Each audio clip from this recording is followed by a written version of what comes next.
Well, dear colleagues, welcome. It's Dr. Jack, and I'm here with Dr. Ximena Sanchez Samper.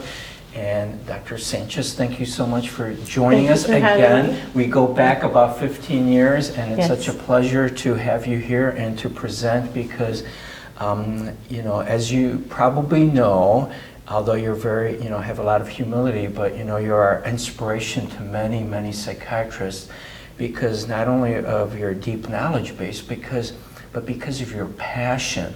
I mean, people look up to you. They treat you as a model, and it's a wonderful thing. And I'm so happy for you, and I'm so happy to be, have known you all these years. So thanks again for coming. Likewise, thank you for once again inviting me and giving me the honor and privilege to be able to, share some time with our colleagues. Yes, correct. Right. Correct. Well, you gave 2 talks this morning. One was on opiates and one was on cannabis. So I think let's focus on one.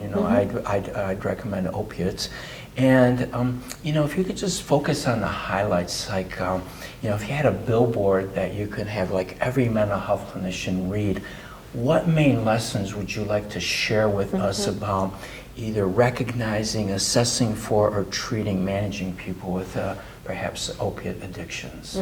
Okay. So certainly I think probably the 2 biggest take-home messages would be, 1, the importance of incorporating medication-assisted treatment into the treatment of patients with opioid use disorders.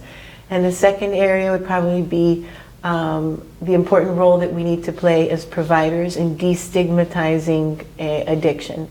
I think we've made some progress, but a lot more work needs to be done so that as providers we're using the correct language when speaking to our patients, when speaking to their loved ones about the importance of understanding addiction as a brain disease, as a medical condition for which we have evidence-based treatments for, which again loops me around back to point number 1.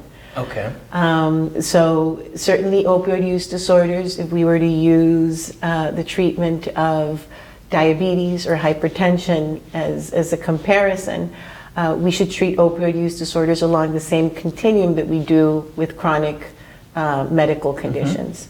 And with chronic medical conditions, there's both medication that's an important part of treatment as well as psychosocial approaches and lifestyle changes. And the treatment with opioid use disorders, again, in light of the fact that we have several evidence-based treatments that work, it's important that we leave our stigma at the door and not fall into the trap of thinking that our patients aren't sober if they're on a version of MAT or medication-assisted treatment, or that B, they're using these medications as a crutch in order to get sober, or to C, diminish their recovery process because they have used these medications in order to attain sobriety and recovery. So what is the definition of MAT, of medication-assisted treatment? Like what are the boundaries? What medications are included within that category?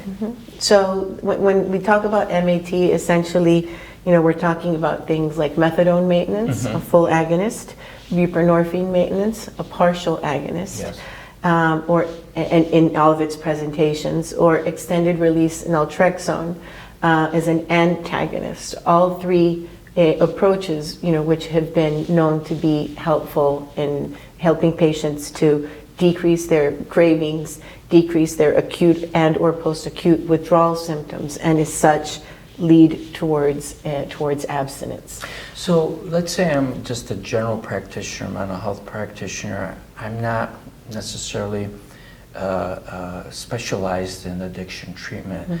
So if I'm recognizing that a patient has, a potential or perhaps confirmed opioid use disorder, what should I do? What are my first steps to, where do I take this? What is going to be my role in it?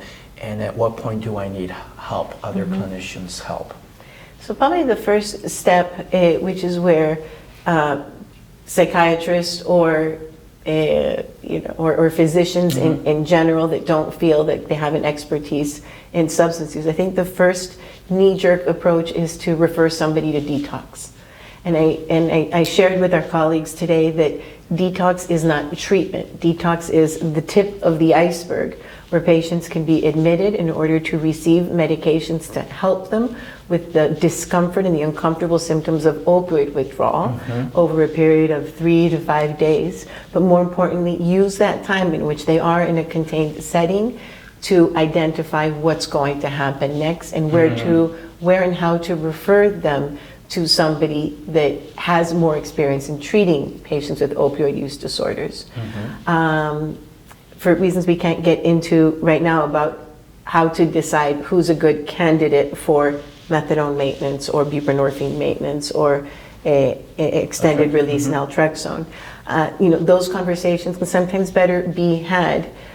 They can be initiated in an inpatient detox while their discomfort is being addressed, while they're in a good, safe, and holding environment, because oftentimes many of our patients, it's their inability to stay sober sometimes for more than 4 or 6 hours at a time that leads to their continued use, and they're sick and tired of being sick and tired, but can't stop using enough to go and get the help that they need. So oftentimes, knowing that, granted, even though detox is the first knee-jerk approach, to know that that's not treatment and not to allow our patients to feel trapped in thinking that it is, because patients that leave detox and don't go on some version of medication-assisted treatment are at significant high risk for withdrawal, around 50% within the first 6 months and close to 90% within the year.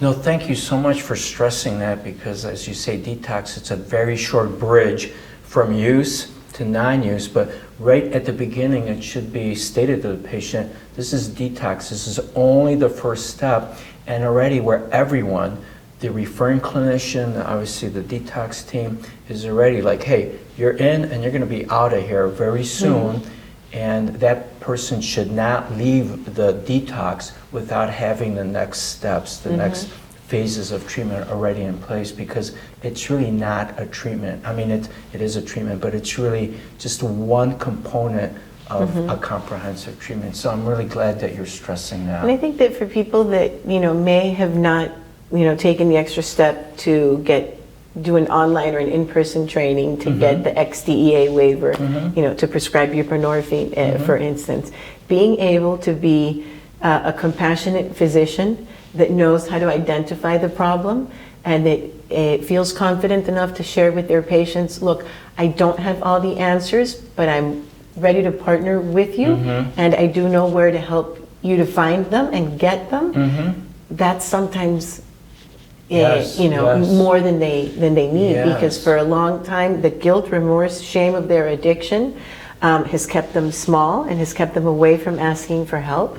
Whether it's, again, their own emotions or their family members feeling frustrated by them and their continued relapses, society's stigma as well. So I would never want to underestimate the power of any physician or any psychiatrist for being able to help a patient in need. You don't need the knowledge here. I think you need it here first. Yeah, patients are not just sacks of symptoms, as I say, they're human beings in pain. And I think everyone needs to be, even people whose behavior may be very difficult or even unethical or difficult for us to handle, everyone, deserves that unconditional positive regard as a human being. Correct. And I think, if someone with an addiction are already dealing with a lot of, huge disruption to their own lives, a lot of guilt, a lot of shame, and they just need to have someone say, like, yeah, I understand that, but I'm still going to do my best I'm going to treat you as someone worthy of, and convey that hope that, people do recover, they go on. Sometimes it takes many tries, sometimes it takes one try, but eventually, there could be a happy ending to it all. Well, and as such, that's where the use of language in our appointments with our patients becomes extremely important. Oftentimes they will throw out words like, I had a dirty urine, or I've been clean for 6 months or 8 months before I relapsed.